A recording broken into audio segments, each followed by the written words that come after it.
Okay, so here we go on the last session of this particular cycle of meditations for the project Nature of Mind. And yeah, please do give some money to this project if you have any that you can give. I'll just get Patrick to paste up the link to the donation site. It looks so simple, doesn't it? There's a person sitting in front of a camera, there's somebody sitting next to her doing computers, and then there's all of you just coming in, and it all looks so sort of cheap. I have a very expensive breakfast, I will just mention that. But yeah, it's surprising how many thousands and thousands of pounds this project has cost to advertise it, to network everything, to have all the right cameras in the right place for the interviews. So if you can give any money, that would be great. And yeah, I had a quick look yesterday evening. I had a quick look at what we've done over the last 4 mornings. So I'm just going to quickly say, I've been quite surprised actually. Anyway, I'll just say what we've done, so at least we know where we've been, and then we'll go forward from there.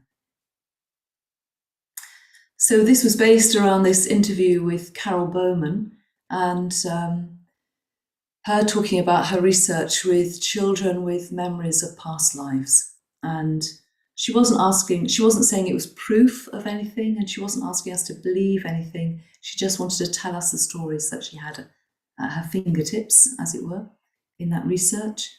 And also I think she was just trying to draw out the connection of how much healing you can do in this life if sometimes you can just relate to the old life and what happened there, if that's needed. It's not needed for everybody. That was kind of interesting. But I think the most significant sort of comment she made was to Vajratara, when Vajratara was talking about a car accident that she nearly had when she was travelling on a big motorway in the UK. I don't think she said this, but I know that she had almost the same accident twice on that motorway. So I think she became almost like convinced she shouldn't drive that car on that particular road. In fact, I think the next time she drove to London, she didn't go that way. But on the first time it nearly happened, she thought very much about her, okay, if I am going to die, I know that I've led an ethical life. And Carol Bowman said to her, you were unusually present to your life. And I love this phrase. And I thought, how can we be unusually present to our life? And whatever we do in our life, that is going to create a very good, positive refuge for us. Actually, when I was a very young woman, and I was still uncertain as to whether I wanted to be a Buddhist or follow that particular path. And I listened to a lecture on awareness, and I saw the kind of power of awareness and the alchemical sort of process of, if you become aware, eventually the momentum in awareness will begin to kind of work its way through you. And I thought, I don't know if I will become a Buddhist, but I do know that awareness is the key to a life. Let's just put it that way. Awareness is a key to a life. So this week we've been following that pattern of developing more awareness through our meditation. And we started on Monday with just looking at patterns and habits, particularly as they showed up through thoughts and habitual thoughts. And we looked at trains of thought and how thoughts are like trains that pass in front of us. And then we looked at what's the driving motivation to get on the train, and that kind of restless ego planning, grasping nature that wants to get on the train as it passes. So we're looking at that. And then on Tuesday, we looked at a life of meaning and the life of learning, creativity and growth. And we meditated on sound and on developing a kind of receptive awareness and try to kind of embed in ourselves a willingness or an engagement with learning about our lives, learning about ourselves. I think Sangharakshita says, ultimately, what spiritual progress is self-knowledge. What we're really trying to learn is self-knowledge. So we used receptive awareness, receptive attention to bring more awareness of ourselves. And all we're trying to do is learn. We're not trying to have special, significant meditations. We're trying to understand who we are. Then on Wednesday, we looked at the mind and its nature to be conditioned. How we live within this law of actions having consequences, and how we all live in this world of conditionality, and we are conditioning factors for other people. Our moods, our speech, our actions are conditioning factors for other people in the same way that they are conditioning factors in our own life. And then we did a meditation based on equanimity and living within that world of the conditioned nature of life, I suppose. And then yesterday we looked at the impermanence of a conditioned world and how all conditions arise and they fall away. In other words, all things come into being and also cease. There is impermanence, and there is impermanence of us as beings. And we used, again, the ground of equanimity just to accompany us, I suppose, in that life of impermanence, face that. I mean, the fact that our lives are impermanent, or the fact that there's so much change in our life, means it has a tremendous potential. We can actually change our minds and we can change our life. If we can change some of the conditions, then we can change, we can change our life, change our relationships and be changed. I remember teaching in a Buddhist center once when I was a young woman, and making this rather sort of grand statement that if people meditated every day, it would change their life within 3 weeks. And somebody in the tea break came up to me and said, that's exactly what's happened. My relationships at work have completely changed in the last 3 weeks.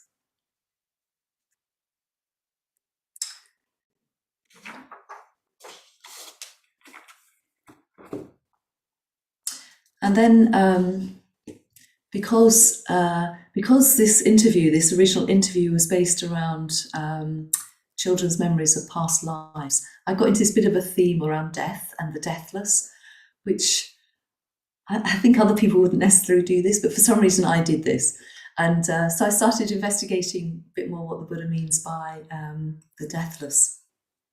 And when the Buddha sets off, so I'm just going to draw this out a bit in this session.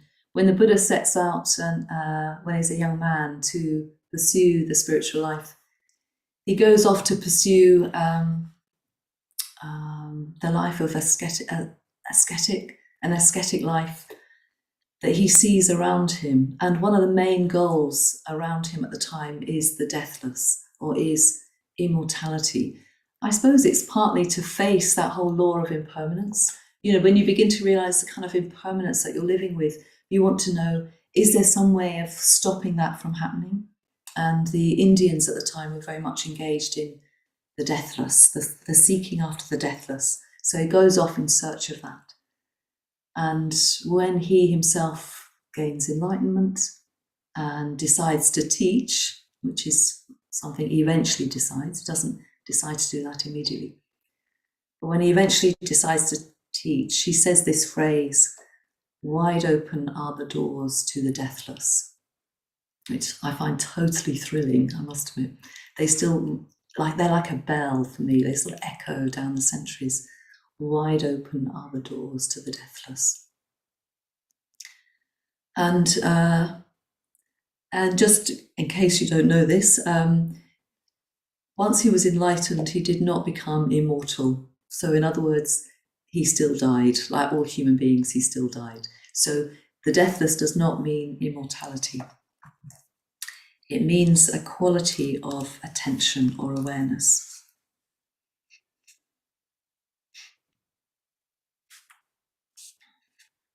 So let me read you one of the verses in the Dhammapada, which is a very, very old Buddhist text. And this comes in chapter 2 on heedfulness or awareness or attentiveness. Attentiveness is the path to the deathless. Lack of attentiveness is the path to death. The attentive or the mindful do not die. The unattentive or unmindful are like the dead.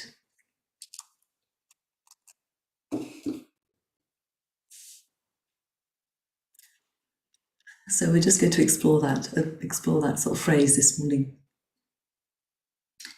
Attentiveness is the path to the deathless. So this is about a quality of awareness, and it's as simple as that. Really, all it is it's an awareness or a mind without craving, without grasping. And that's what we're trying to develop for ourselves. But our mind is so involved in grasping after objects, usually after objects of awareness. So generally our awareness is taken up with things that we're aware of, the bird song, the nice little fantasy that you're having in your head, or the unpleasant fantasy that you're having in your head, the scenario that you're pursuing with an enemy at the moment. I don't know, the builders outside, the traffic noise. Our awareness is taken up with content of awareness.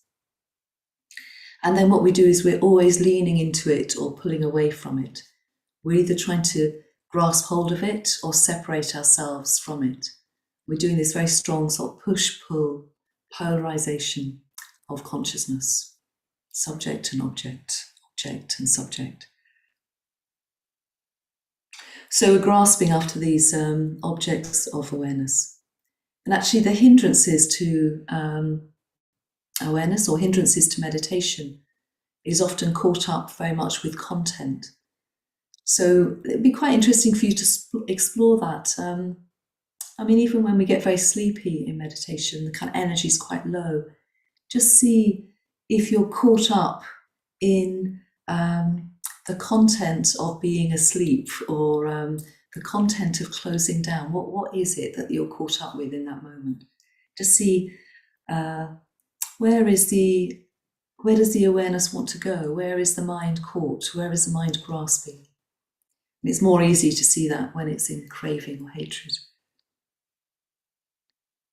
So the deathless is an awareness which is not taken up with the objects of the world. And this means we've got to lose our intoxication or fascination with the objects of the world or the objects of the mind. And we're still very intoxicated with all of that. So the deathless is something that belongs to the present. It's not to do with a future life. It's not to do with something that's going to happen later. When the mind is not grasping, it's not involved in the objects of things that it can manipulate and adjust, then there is a deep silence. And this has a quality of the deathless. Often the things that we're involved with in terms of our awareness are objects that we can manipulate and use, usually for our own self-identity, for our own security, for our own sense of control. We're just grasping after objects that's going to help sort of shore us up. We have this word in English, shore something up. It's that sort of, it's like when you shore something up, it's like scaffolding that stands around a building to hold the building up. And we have lots of objects of awareness that is like scaffolding that holds our sense of self in place. So to try and let go of that and to sort of be just aware in that sort of silent space without moving towards those objects, without grasping, is very, very uninteresting work to the self. Yeah, it's really, you can't understand why you would do it, because you're trying to let go of thoughts of the self, let go of image, identity, pleasure. In other words, you're trying to stay in, you're trying to stand in an awareness which is sort of, in some ways, foreign and even threatening or boring. Yeah. So this quality of awareness is the path to the deathless. And awareness does have a quality of timelessness, in a way like immortality, deathlessness. I remember being on a 2-week retreat in a meditation center, and we'd been in silence for 10 or 12 days. And at the end of that retreat, when we were still in silence, we were asked to all leave the retreat center and just go for a walk somewhere. And it was early evening. And the people running the retreat were going to create a little ritual in the shrine room, so they didn't want us to be around. And we all went out and walked around for 10 minutes or 15 minutes. But I had a friend who walked down to a nearby river, which the river was only a few minutes away, and she sat in front of that river. And then we all returned to the retreat center. We all started engaging with this ritual, this tea ceremony that the leaders of the retreat had set up for us. And my friend didn't come back. She didn't come back for 10 minutes. She didn't come back for 20 minutes. She didn't come back for 2 hours. Eventually, when she came back, it was dark and we'd all gone to bed. And all she had done is sat by the river, wondering when the bell was going to ring. And she was in this totally timeless space. It was shocking for her to discover that when she returned to the retreat center, nobody was there anymore. When she'd left it, we were all around doing our thing, packing our bags and going for a walk. And when she came back, no, everyone had gone to bed. Yeah. Awareness, she'd reached a point in that awareness just with the river, which was timeless, timeless.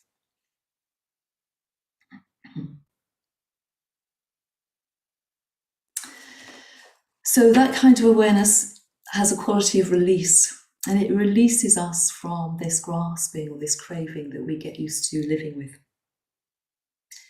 And I mentioned this in the first session, but Buddhism is trying to develop a path of release as opposed to relief. Mostly what we're doing is grasping after objects of awareness as relief from a certain state of mind. Yeah. So we want relief from our life, relief from tension, relief from unpleasant contact. And we look for that through objects of grasping. Whereas Buddhism's trying to teach, or awareness is trying to teach, freedom from that grasping. In other words, release from that whole way of functioning. So release from our impulses, from our greed, hatred, addictions, drives. So release is another definition for enlightenment. To give up grasping, to release the grasping. And then there's an amazing absence of something. I remember being on an aeroplane with a friend about maybe a year before I was ordained. And my friend knew me very well, and she said to me, I'm beginning to think you might be ready for ordination. And I looked at her, I was a bit puzzled, and I looked at her and I said, why do you say that? Is it something I've done? And she said, no, Or I said, is it something I've said? And she said, no, it's all the things you're not saying any longer. Yeah.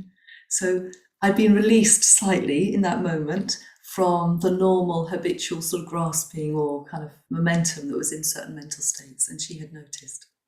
She'd noticed a silence, which was kind of interesting, isn't it? Noticing one's silence.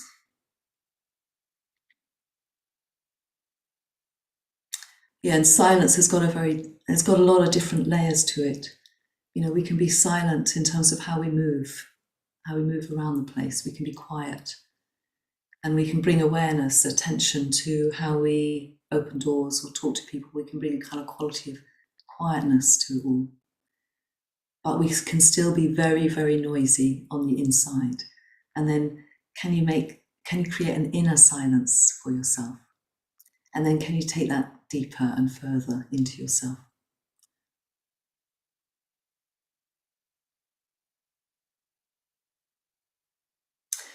And all of this requires a disenchantment with the world, or a disenchantment with things that we're usually trying to grasp after. Losing a kind of appetite or thirst for these objects around us. Not just objects, but mental events that we grasp after.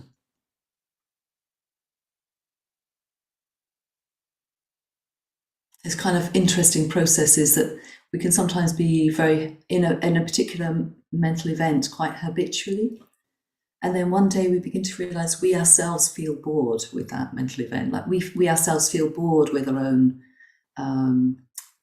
grumpiness, or resentment. Like we begin to realize it's actually very uninteresting, and then we feel more and more disenchanted, or more and more unintoxicated, unfascinated with certain habits that we've got into.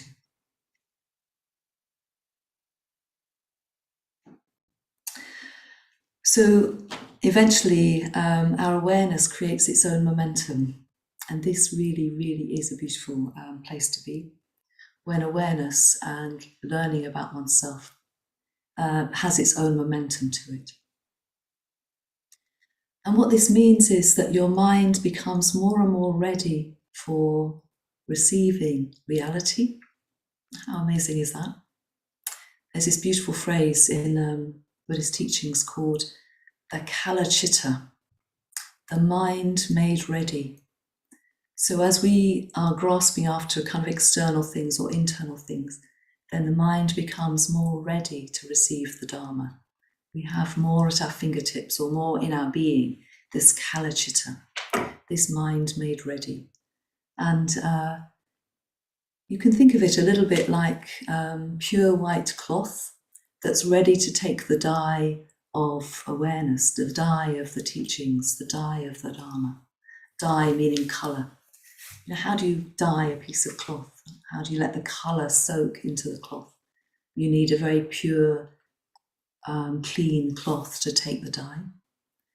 When the Buddha doesn't want to teach, he says, how can I teach people who are so stained with their own colour? And then someone says, some of them aren't quite so stained as that. There's still room in their cloth to take the dye of the teaching. So what this quality of non-grasping and awareness can do when it has its own momentum is it allows us to have a mind that can take in the teaching, but not the teaching in terms of words that a teacher might say, but actually life. It takes in life at a level where we begin to understand ourselves and the world around us. Yeah. It's like self-learning. So there's a momentum then of us in our engagement with reality, and a momentum in the development of awareness. It's starting to sort of snowball. Yeah. That really, really is possible, that momentum in you, where that awareness is beginning to develop for itself. So that quality of awareness doesn't need to be sharpened on any particular object. We use the breath, we use people sometimes in our metta bhavana, our loving kindness, but it can use any object at all. You can use any object to sharpen awareness. And can you develop a quality of awareness in that focus that is not grasping? And at the heart, that is at the heart of all our richness, right? Our inner voice, our inner beauty, that is at the heart of that.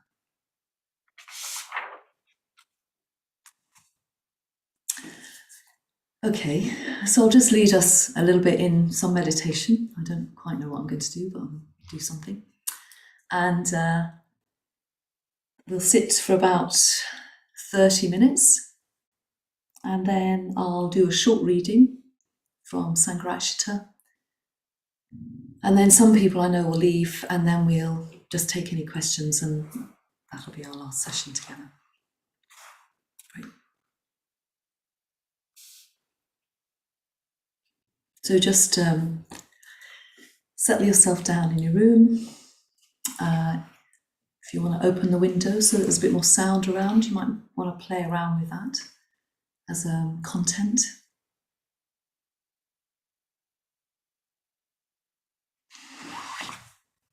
You might want to turn off your camera or turn your screen away from you. Whatever allows you to feel more kind of self-contained.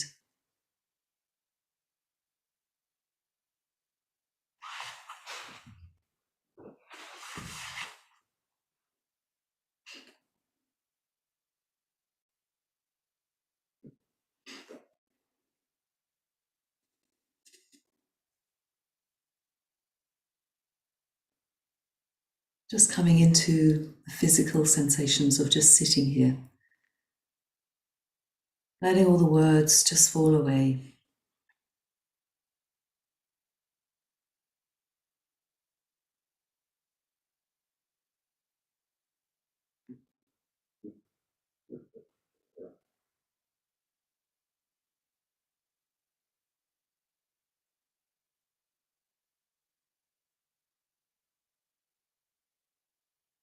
Just drawing the energy into oneself.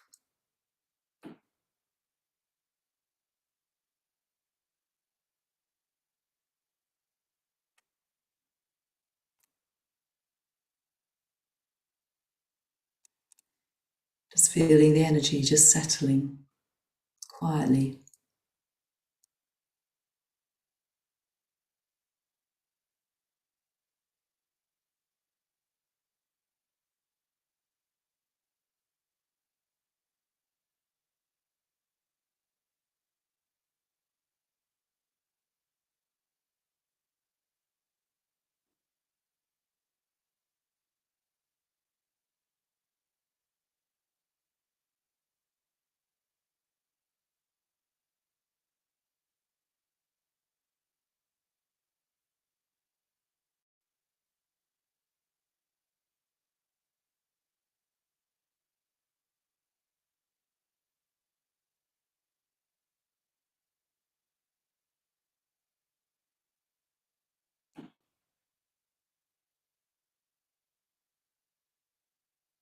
And just acknowledging this ability to be aware.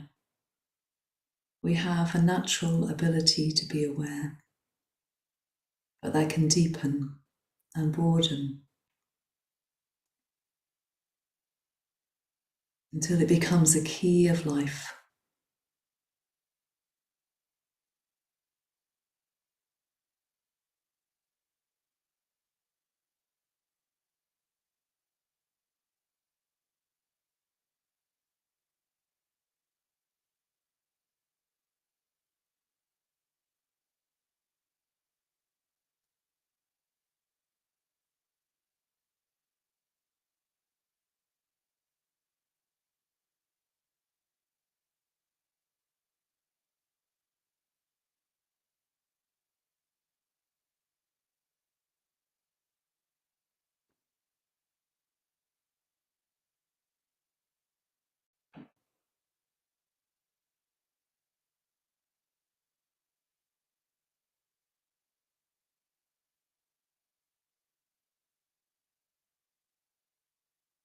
Awareness doesn't need a lot of effort. It's just a natural process, a natural ability.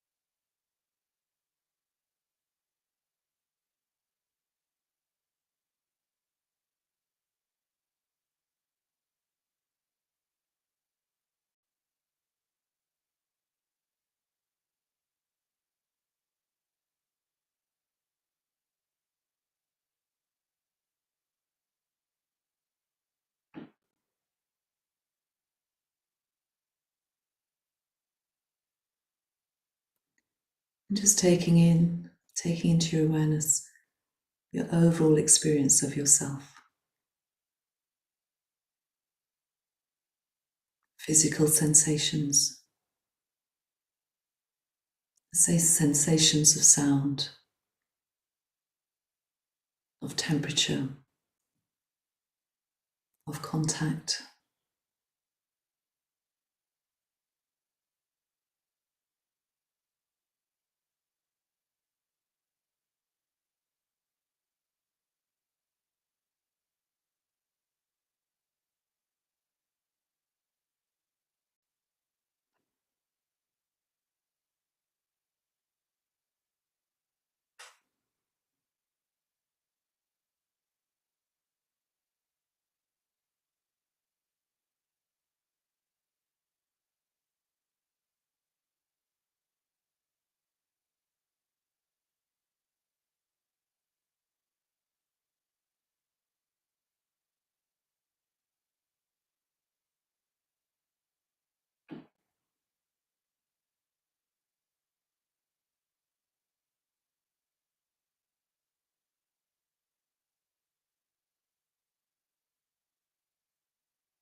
Feeling the gentle rhythm of the breath, moving our body like the ebb and flow of the sea.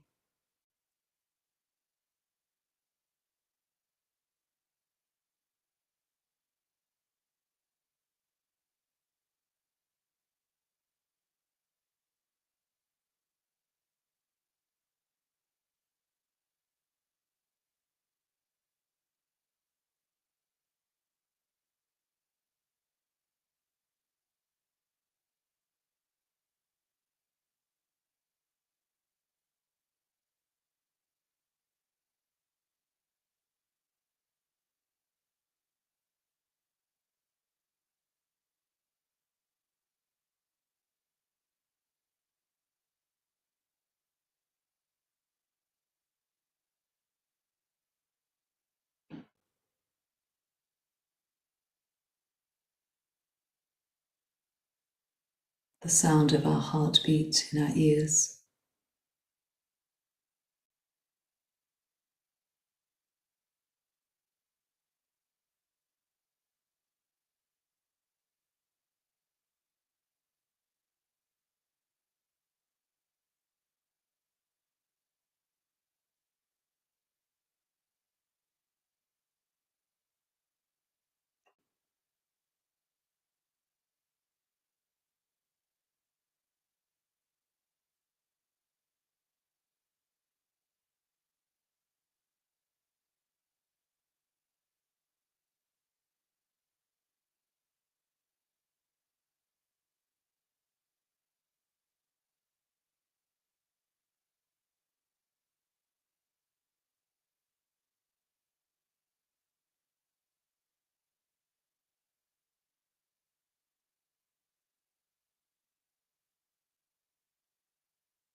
Noticing our thoughts passing through our mind. words and images.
Noticing where the impulse is to jump on the train when that particular thought passes through.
And where is interest?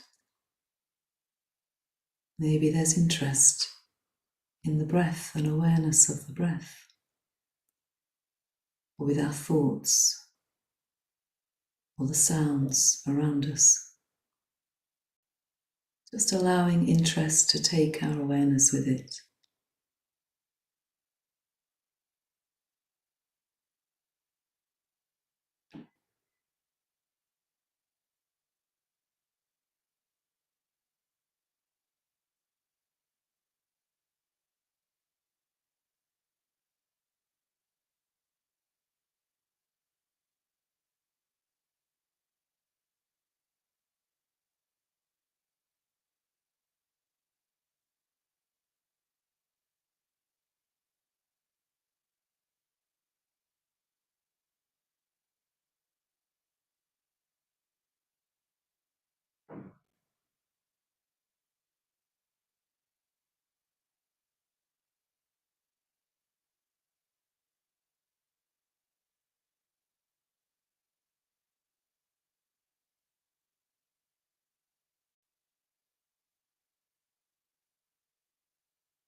Noticing where investment shows up,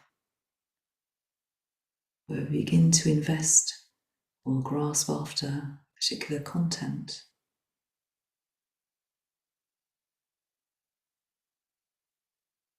A useful part of our experience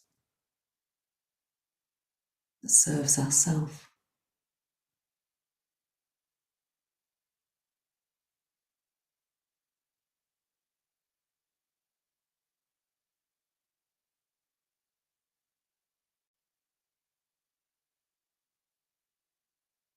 And just releasing yourself from it, releasing the investment.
Awareness has the quality of sensitivity.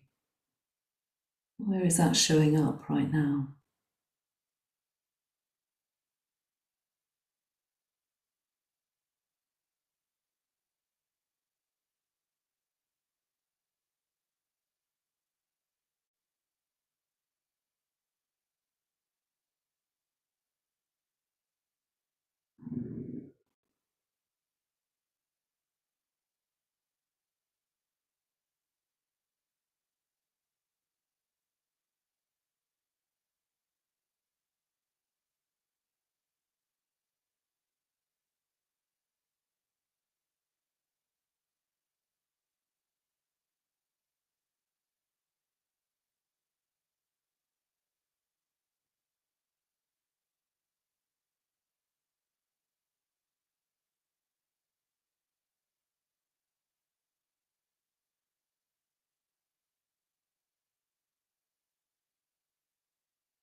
Noticing if you've been hooked by a particular content, and just releasing. Releasing through clarity of awareness.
Awareness has the quality of spaciousness, of timelessness.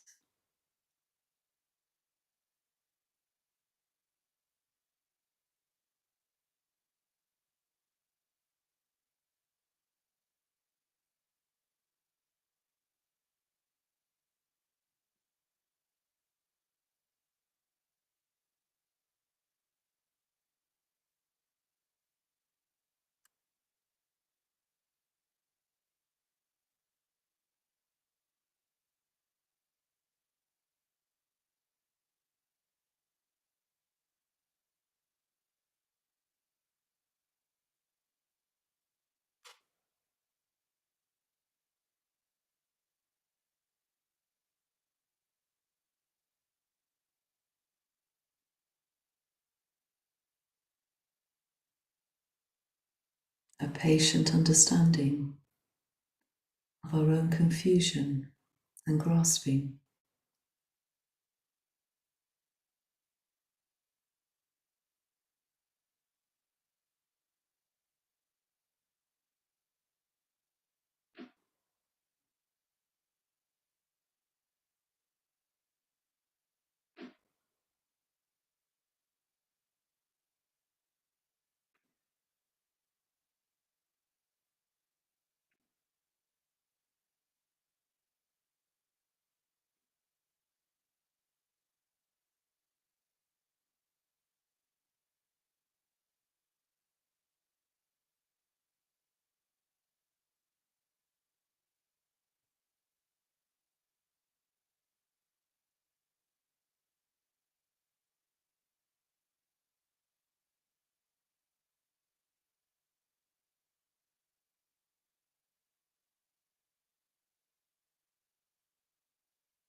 Is there a quality of deathlessness right now?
So in the last minute or so of the meditation, I'm just going to do a reading and then we'll sit quietly again for another minute.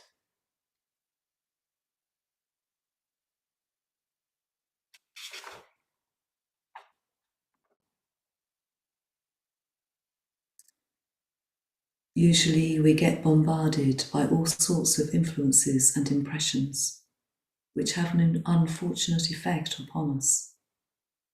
But when we meditate, we are generating very powerful, very positive, very skillful states. So it's as if we're starting to take the offensive. We become active rather than passive. We are not only becoming positive, we're becoming bright. Not only bright, but clear.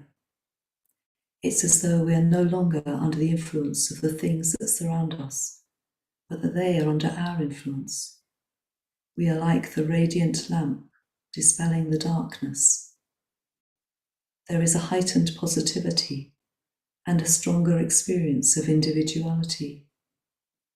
You don't feel so crushed and overwhelmed by the world. You feel more powerful than your surroundings. The lamp is not overwhelmed by the darkness.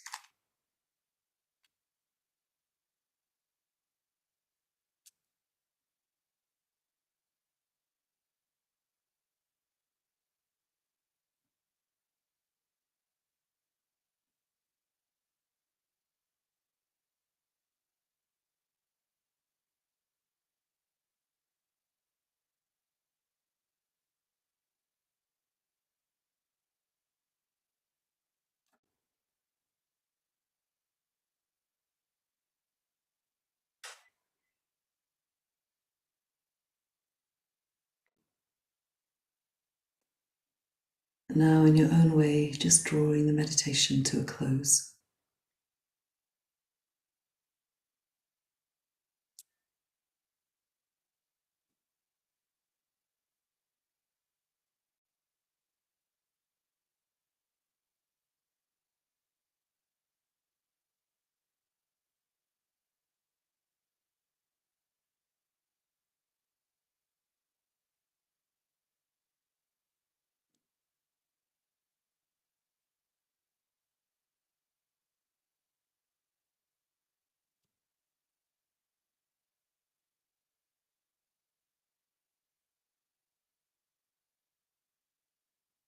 Just moving the body, opening the eyes.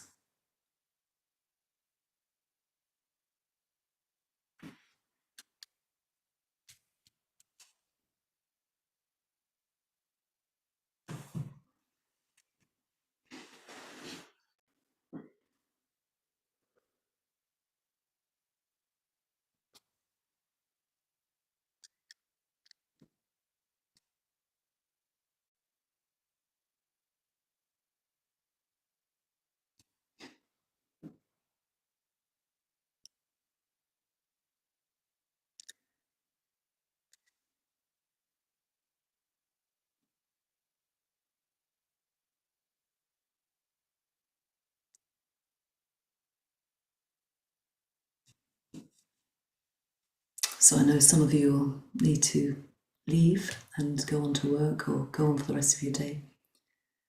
And I just want to say thank you to all of you who've attended. And yeah, it has really felt like these meditations, you can really build up a sense of community each morning. You see the sort of same faces and the same names, and it's been a real pleasure just to sit in front of you. Yeah, very good. Yeah, so please leave and please donate some money if you can.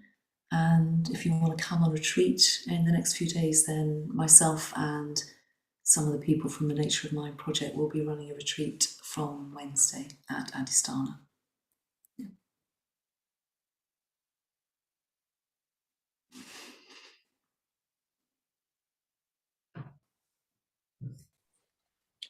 Thank you so much. Thank you. Been a wonderful week. Okay, great. It's very good to see you there. Thank you. Thank you.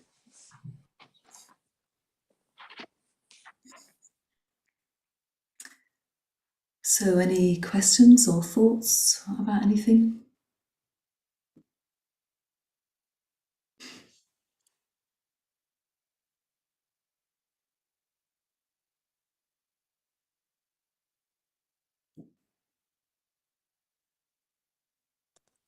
Can I ask about it's Paul here. It's can I ask about awareness?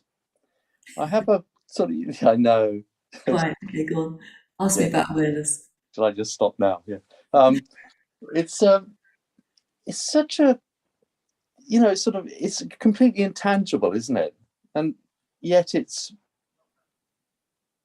there somewhere, but it feels like it's a sort of an elusive treasure.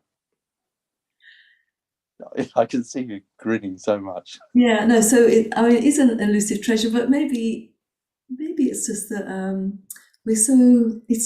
it's just with us all the time. I mean, in a way, that is what consciousness is, isn't it? Mind is just awareness.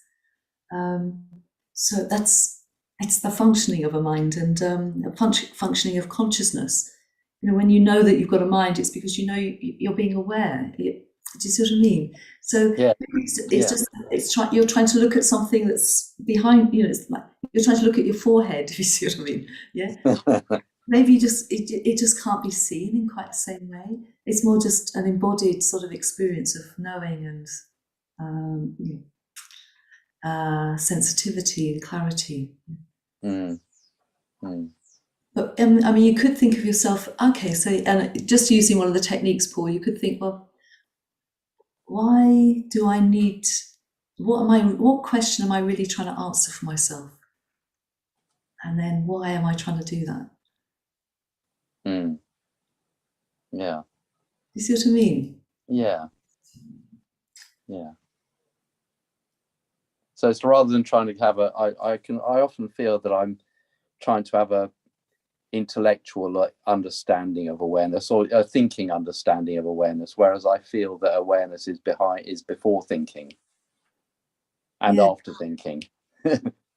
Exactly. Yeah, you get, as soon as you start sort of trying to pin it down, it's not quite that, is it? And then it's not quite that.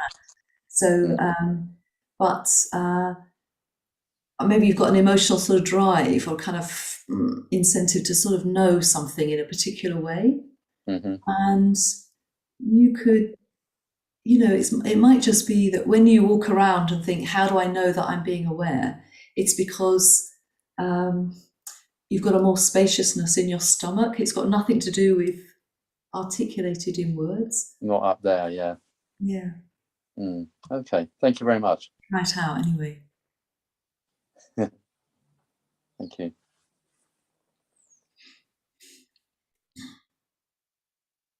There's lots of messages of thank yous in the chat from people. That's nice. Thank you all. And there is another question. There's a question from Lisa. Can you sum up why awareness or presence is so good? Okay, Lisa, I've got you in the centre of my screen, so I can see you're smiling. I won't ask you where you are at the moment. Okay, Lisa. What was the question again? Can you sum up why awareness or presence is so good? I think it's like the key to everything. it gives you kind of access to your experience on deeper and deeper levels. And it's like this is all such metaphorical language. It's like a thirst is being quenched when we're really deeply aware.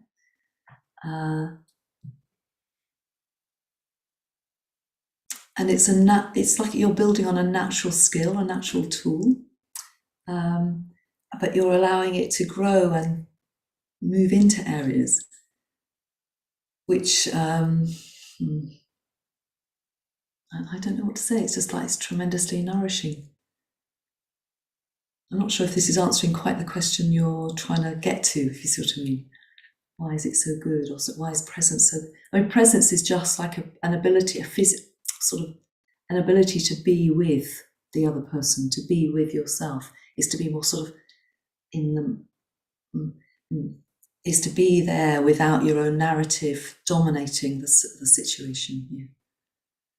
Yes, and awareness is metta. Yeah. Lisa, is there more to this question that I'm not getting at? To say? Yeah, go Possibly. I think this is a poor admission, but I can struggle with boredom with awareness. So I was washing the dishes before this and thinking, just be aware of the sense of touching the dishes. And I was thinking, why? What's this doing? So I thought I'd ask you today. Okay. I mean, honestly, there is a lot of content to our awareness. It's totally tedious. I tend to think of developing awareness a bit like a musician practicing the scales. You know, when they're going do do do do do do do do do do. That's really not interesting for a musician, but that's because they're going to play something amazing that's going to stretch them. I'll bring you in a minute, Cindy. And spontaneous, but they're going to have to keep bringing that kind of exercising a certain muscle or skill so that you can really use it. So I think of it a bit like that. Yeah. But also it might be that take your awareness where your interest is and then see if that can unfold. When you're washing the dishes, maybe your interest isn't with the dishes so much, and that's fine. Maybe it's with something else. And just see if you take the awareness there and then see if you can be there without investment or grasping. But a lot of it is, don't expect it to be really interesting all the time. I mean, you could say, take your awareness to boredom, but let's not go there yet. And somebody wants to make a comment. I can't remember who.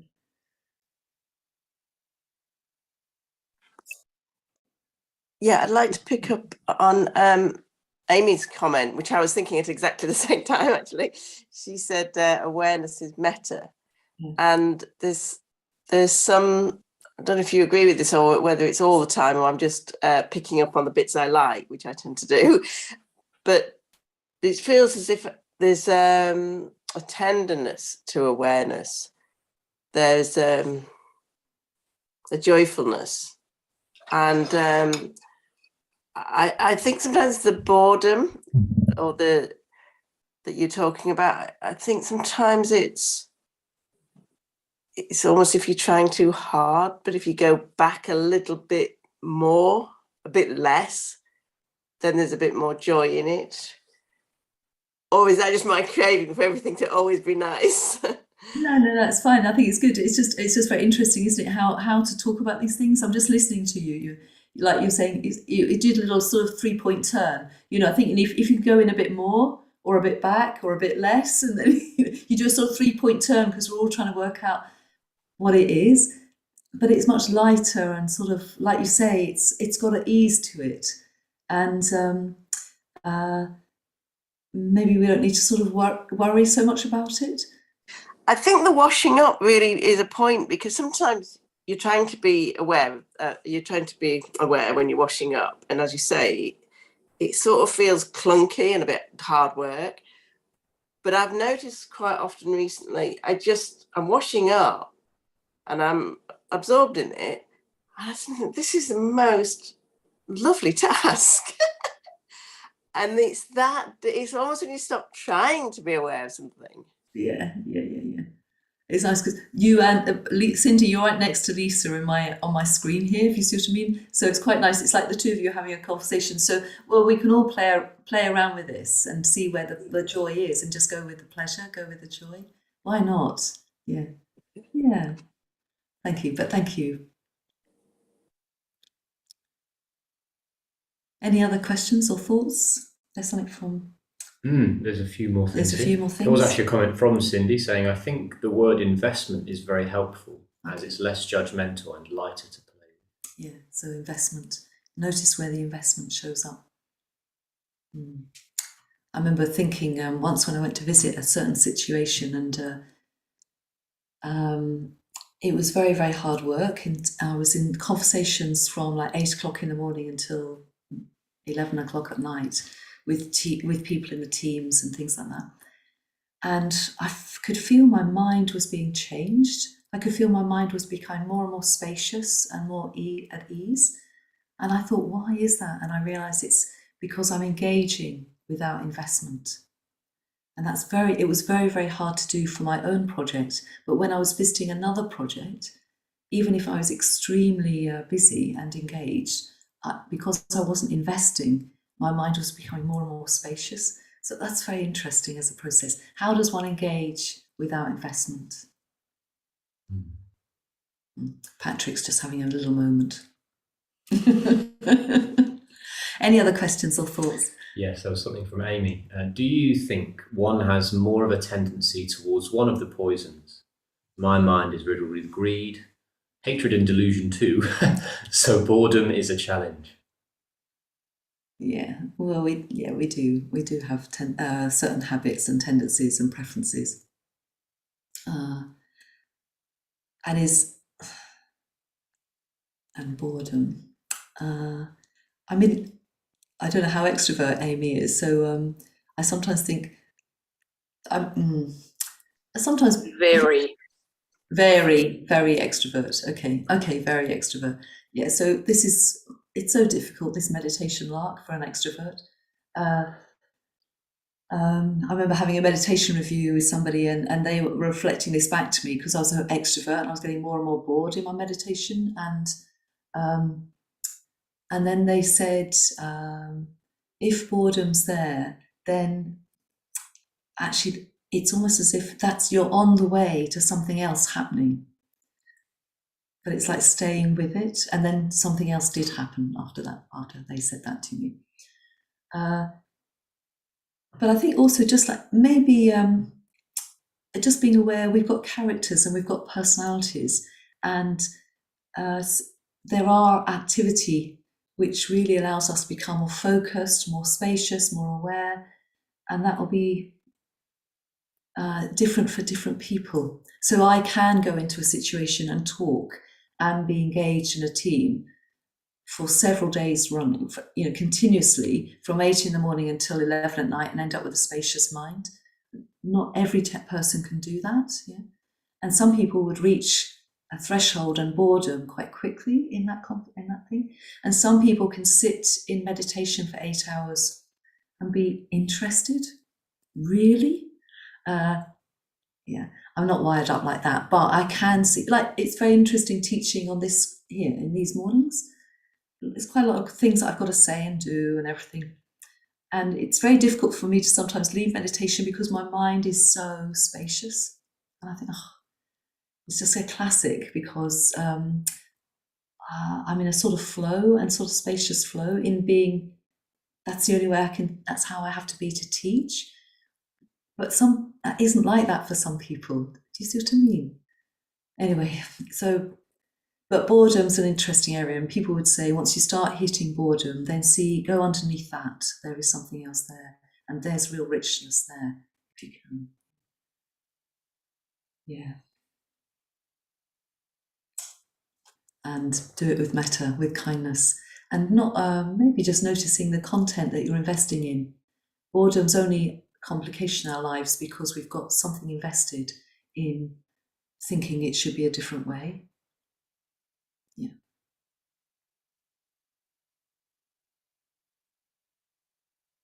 Any other thoughts? Okay.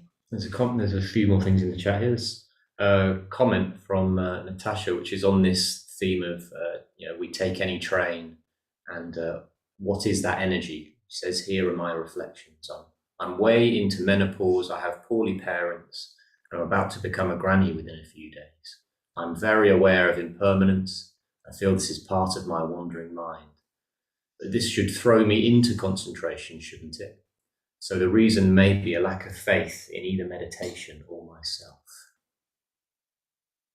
Yeah, and being aware of those different, like the different generations, like elderly parents and becoming a grandmother. So you've got a very small child in mind who hasn't been born yet, and you've got grandparents. I mean, not grandparents, you've got your own parents. Sorry. That's got a breadth to it, which is got a sort of timeless stretch to it. So you could focus a bit more on, at the moment, because of my life, my awareness is very, very broad. And see what happens if you sit with breadth rather than looking for a sort of narrow singularity in your awareness.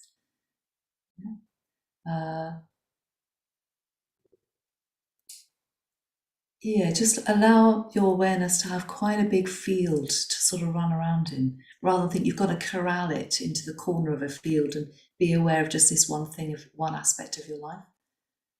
Just see if you can do that.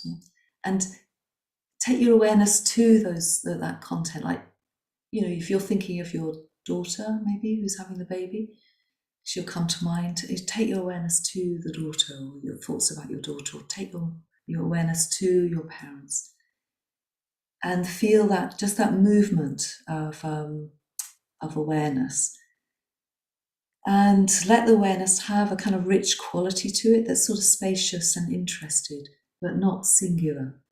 And don't demand singularity or focus, but then just allow the mind to settle and find its own singularity, if it will.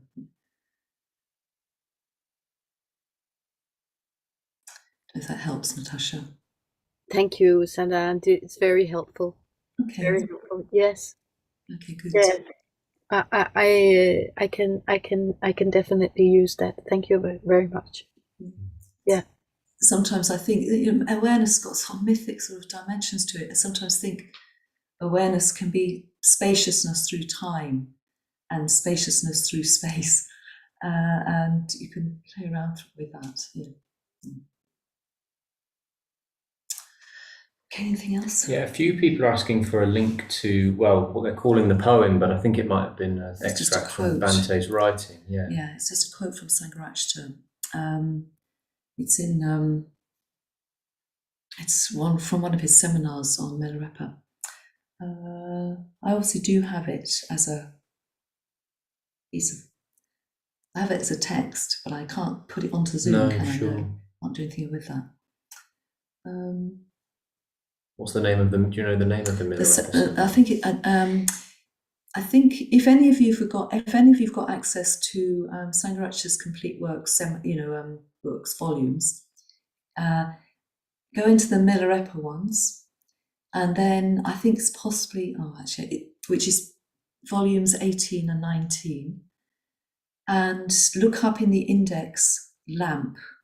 I think it's lamp, and it's where Milarepa and one of his disciples is saying awareness is like a lamp.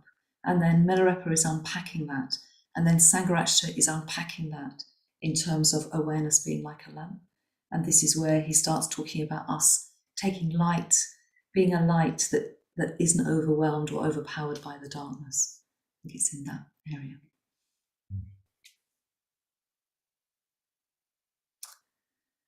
Anything else? There's a comment here from Anjali. This week has been a balm and inspiration. One thought is how that balm for me has come directly from turning towards the inevitability of death and impermanence yesterday. I was struck yesterday by the tragedy of the Texas shooting. There is tragedy in the loss of such young life, and of course, and alongside that is the tragedy that the young guy who committed the act felt in his own lack of awareness that was the only choice he had. The death contemplations helped to bring all into a wiser and softer perspective, instead of falling into judgment, into rights and wrongs.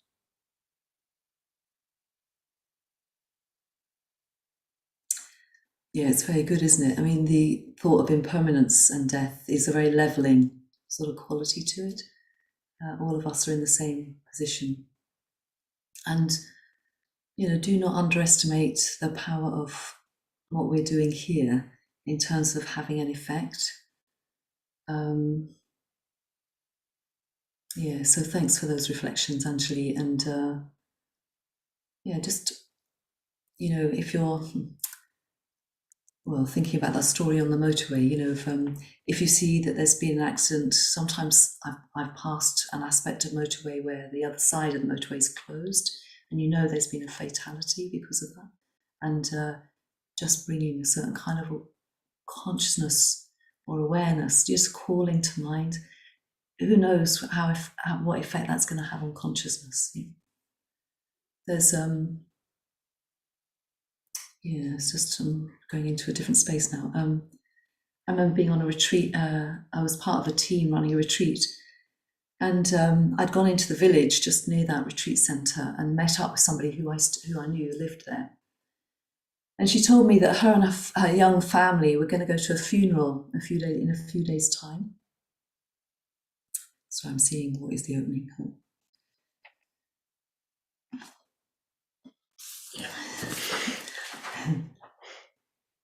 Hang on a minute.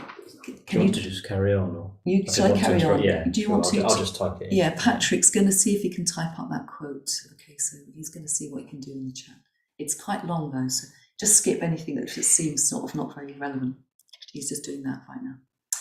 And I went into the village, and the person I met said she and her family were going to go to a funeral at the weekend of a young, I think she might have been 16-year-old who just committed suicide by hanging in her parents' garden in that village. And I went round to that house and left a card for them from me and the retreat centre that I was functioning under. And then I carried on leading the retreat, and all the time I thought of that young girl. And the young girl had left a note, and she left a note to say, "I can no longer live with my thoughts." And this was sort of heartbreaking for me, because what I was teaching was how to work with your thoughts. And I asked the people in that retreat centre to go to the local school where that child had come from and teach how to work with your thoughts. Don't teach calmness, teach the nature of mind. Teach the nature of mind, which is what they did. And when they got to the school said, look, the kids don't need anything. They're getting loads of help, but the teachers need a lot. And they taught the teachers over several weeks how to work with your thoughts, how to teach children to work with their thoughts. Meanwhile, I'm in the retreat centre running a retreat with some very, very young women that I'm doing meditation reviews with. Some of them in very, very traumatic things going on in their life. I'm not mentioning the young girl that's just died in the village. Although you can see the grave being dug in the churchyard nearby. And I'm thinking myself, I'm just with that young girl all the time in my mind, thinking, how does meditation help this person? How does meditation really make a difference?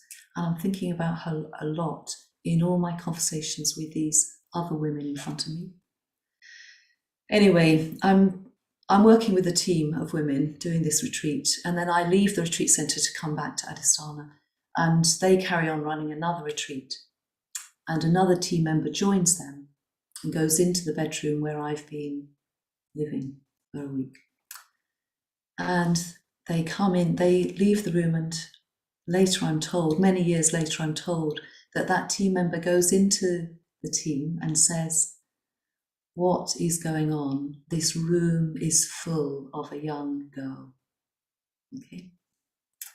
And I felt so happy, because I felt maybe that young girl and her mind, her consciousness, geographically, she was quite close, but maybe she really had come to that retreat centre, and I really had been walking alongside her during that meditation retreat, whilst I was in conversations with all the other women that were around at the time. Maybe that really had happened. And the reason why she was so much in my mind was because she was in my space, in my space, okay? So I just offer this to you as another angle on the nature of mind. Yeah. Okay, so I think on that note we should finish, unless no, that is actually just lots and lots of messages of thanks and appreciation. Yeah, thank you. Have you done that typing as well? I have. I've just done just the first two sentences, which okay. When you're dealing with Bante is a reasonable amount of typing. Okay. That's good. Let's just sit quietly and then we'll just unmute and say goodbye. Thank you all.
Okay, so when you're ready, just unmuting and we'll say goodbye. And see you again on another Nature of Mind project. Thank you all. Thank you. Thank you. Thank you. Thank you so much. Thank you. Thank you. Thank you, Saddhanandi. Thank Was a you. great Thank you, Bye. Saddhanandi and Patrick Thank and you, the team. Saddhanandi. Thank you for a remarkable week. Thank you very much. Thank you. Thank you. Thank you for communicating so much with each of us. Thank you. Very appreciated. you. Thank you. Thank you. Thank you so much. Thank you all. Really brilliant. Thank you. Bye-bye. Thank you, Saddhanandi. Bye-bye. Thank you. Bye. Thank you.